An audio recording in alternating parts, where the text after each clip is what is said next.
Hi there. So, in this video, I want to go through Phaser, and this is the game engine development framework that we are going to build a game using JavaScript, and we're going to build it in replit. If you don't know what replit is an online IDE that allows you to basically just code in your browser, and it's so great because you don't have to worry about installing anything, and they have a lot of projects built for you to start, supporting over 50 languages, and they have a project specifically for doing a Phaser project, and I started one before in another video, and we're gonna continue that now. Okay. And so here, this is the basic Phaser template that they give us out of the box in Replit. And if we run it, you can see we've got our window here. We've got the Replit logo. In the last video, I added some gravity. And so it falls to the ground now. Even though it still responds to the arrow keys, it will move up. But as soon as I let go, it will fall down. Now again, to add that gravity, initially when you start the project, this value is set to 0 in the gravity, y is 0, and that's it. But of course, if we change that to be, and I had it at 800, then it essentially applies an increasing y velocity on the object, so that it falls down to the ground. Getting it to bounce is as simple as just applying the set bounce method on player, and you can change the value anywhere up to 1, I believe. If we set it to 1, then that should make it really bouncy. And notice that it just bounces right up to the very same height that it was at before. It's not decreasing at all.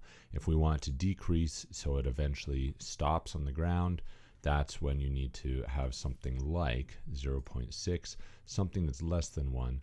So it keeps applying 6.6 of the previous bounce until it gets down to nothing. What we're going to do today is we're going to make it so we can add some platforms. We're going to add some images, replace that logo with our own picture of and actually make this look more like a real platformer. Okay. You'll notice that there's an assets folder that's already created for you. I've gone ahead and I've downloaded a couple images to throw in there. If you're looking for resources and you're like, I don't have artistic ability to make these images, there's some great, there's tons of resources out there. One of the ones that I would recommend that is just fantastic, it's called Kenny, and I believe this is out of the Netherlands.nl, and if you go to download assets, there are tons of resources in here, and they're all free. You look at the licensing, and honestly, you can put it into any game you like. If you want to make a card game, you've got all the resources for all of the cards. You don't have to create all those images yourself. If you could even do a search. So if you want to do a platformer, I'm going to go platform, and there's tons here. 1-bit, abstract. There's even and each one are labeled as 2D. There might be some that are 3D. Oh, there's a 3D one. The one I went to is the industrial pack, and you download the whole thing. It gives you a few different folders. One folder is a PNG folder, and we want to use those.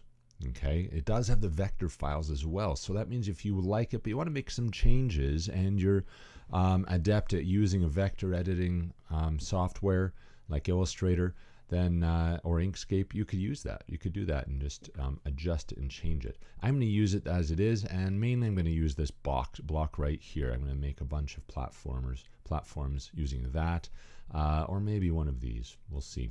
So I've already thrown in this guy right here, so you can see I've got a box, and then I did a search for a platformer character, and I thought, you know what? What's better than a duck? We're going to make a duck. Looks like a superhero duck. and there's an animated GIF here, and so it's already set to go. So let's get going. Beginning, where do we want to do this? So if we're wanting to add images in, first thing we need to do is put it in the preload.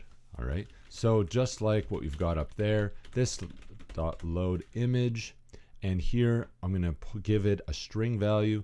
It's just basically a name of whatever you want to reference this is. So I'm going to start with the platform. I'm going to just call it a box because that's all it is. And where is it? It's in the assets directory, and that's a bit of a long thing here. Thankfully, we only have to do this once. Underscore 057. You got to make sure that it's exactly the same. If it's different in any way, it's got the exact same capital spelling and all of that. Otherwise, it is not going to work. Okay. So now we've got that. All right. Now we want to add it as a platform, and we want to add a bunch. All right. And so in that case, what we want to do, I'm actually going to create a global variable. Okay. Now notice that we've got a bunch of functions up here. Remember, where we define functions is not where they get called. Okay. They get called, they will get called by this function. We don't see where they get called, but we can assume that this method, this game method in the phaser library, it calls the preload, the create, the update, and uses the config for us. And so I'm actually going to just define our platforms right here. I'm going to call it platforms. Okay. And now inside my create method, I want to refer to that because I made that global. Okay. And we called it platforms. That way we can access it everywhere. And I'm going to make this equal to this dot physics dot add dot static group. Okay. So I'm adding to physics. I want to apply some physics onto this. Okay. And I'm going to add a static group to it. Okay. And now let's add some platforms to it. Okay, and so how do we do that? Well, we are going to two platforms we're going to create, and this is going to take 3 parameters. Okay, it's going to take an X, it's going to take a Y, and then which asset are we using? And so let's start off, I want near the bottom. The height is 600, width is 800. So how about we start off at 500 and, oh, that's actually our X value, isn't it? So I'm going to do 50, 500. And then which object? Box. Okay. There we go. So far, what have we done? We've added 1 line here. We've added 1 line here, 2 lines here. And we've created a variable down here. So we've added a total of 4 lines, and we have a box. There we go. All right. Now, we don't want just 1. We want a bunch. So I'm going to add some more. And each one, I'm going to keep it as 500. Now, how wide is this, is the question. I'm not exactly sure. So, I mean, what we could do is we could go find the file and we could get some info about it. If we, and when you download an image file, if you just go to properties, you should be able to see the exact width and height of it. Or you could just kind of experiment.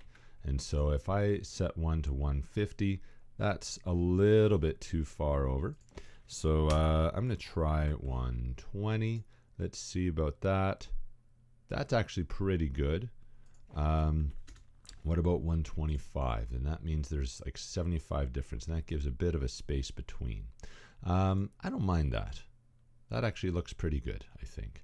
So that means there's 75 pixels between those. And that gives us a bit of, I think probably a 5 pixel separation between those boxes. Okay. And so we could just add this 275 and then 350, just adding 75 to each one. And now we've got some boxes, and I'm going to add just one more because I'm going to want to make this our character land on that. Now you'll notice that right now it's just falling right through. And why is that? That's because we haven't told it to collide with it. How do we tell it to do that? This is super easy. All we have to do is add one single line. All right, this dot player, or actually physics dot set, no, not set, sorry, add collider. So we're adding a collider to the physics, and then inside that we need two parameters. First of all, I'm going to pass in this dot player. So I want a collider between this player and all our platforms.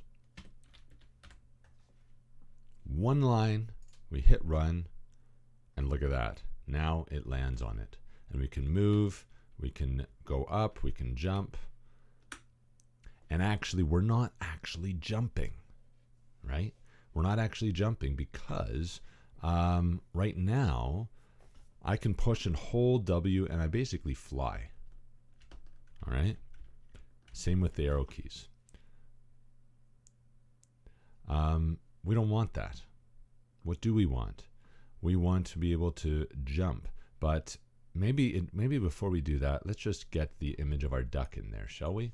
Let's do that. This dot load dot image duck, and that is in our assets, and it is ducktile.gif. Actually, you're probably watching this and going, what are you doing? We already have this right here. And rather than logo, I'm going to call it duck because I don't want to call it logo anymore. So I'm just going to replace the logo with duck, and that just means anywhere like here where it's referring to duck or to logo, I'm going to change it to duck. And so now this dot player refers to duck. There's nowhere else that we've referenced logo at all. And so now if we run it, there we go. We've got the duck. Now, I obviously didn't download the GIF very well because it's got this black background. What I would recommend is finding an actual PNG. And I also have another video. I know the audio didn't work very well, so I'll probably remake it. But I do go through how to add sprite sheets so that we can easily take a whole sprite sheet that you find online and integrate in your game, and it has all of the animations for every bit of movement: moving left, moving right, jumping, standing there with an idle animation, all of that. I won't do that here right now, but you can always check that video as well. Okay, and so now we've got our character, and he moves around, he flies, but now I don't want him to fly. I want him to be able to just jump and only jump a certain height. Okay, and so let's do that. Now all we need to do is find right here, this is a condition that determines whether we can set the velocity y to -360, right? And so what do we want to do? We want to check and make it conditional on whether we are touching down, touching something below us. Okay, and so here we go. I'm going to add some brackets because we do want it to be this to be true. And we want it right now. We've got controls, so you can either use the arrow keys up, down, left, right, or WASD, which is right there. That's why we have the or in between.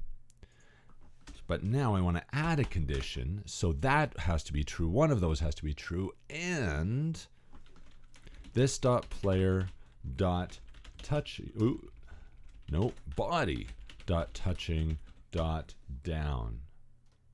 Okay, and what it really means, I mean, it would be redundant, but we could put equals true. But touching dot body dot touching dot down, that itself will have a Boolean value. So we can just leave that as it is. And if that's true, and you're holding down the up arrow or the double W arrow, then it will do this. But the moment that after we push it, it shouldn't allow for repeats, so it should only go once. So notice now, jump, and I'm holding it right now, and it's just constantly jumping, but not until he's touching down. Kind of nice. Okay, I feel like for a platformer, he's bouncing a little bit too much, so let's just set that bounce down even more. So let's go down to 0.2.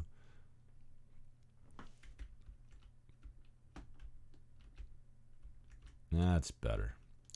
One last thing, notice he's facing left even if I move right. I don't like that. And even at the very beginning, when we've got our duck down, I want him to face right, but the image I've got faces left. And so let's change that, shall we? I'm probably going to replace this image anyways, but just because I don't like that black background. But in the meantime, this dot player flip x equals true. If we do that, now we've got him facing right. Now I want it so that he flips, I go this way, he looks left when I move left, he looks right when I move right. Simply with that one variable right there, we can just apply that inside where we're holding left or right. So if cursors.left.is down, this dot player dot flip x equals false, and then we can just copy this line for that one, setting it to true. Let's try that. And we go left and we go right, and there we go. If we want him to be able to jump a little bit higher, what do we have to do? Well, all you'd have to do is increase this. Maybe we go up to 560, something like that. Right? There. Maybe that's a little bit better. The last thing, right now, there is this where we can set our Y velocity down. If you're holding down, I don't necessarily need that. We already have gravity, so I'm going to remove that. And there we have it. We've got the beginning of a platformer. Okay. In the next video, I'm going to show you how we can generate the whole map, whole level, by not having to manually create every single little box. All right. You might see whenever you've got in code, you're repeating lines like this, that's usually begging for a function, a loop of some kind. And so in the next video, I'm going to show you how we can do that programmatically. Thanks. Bye-bye.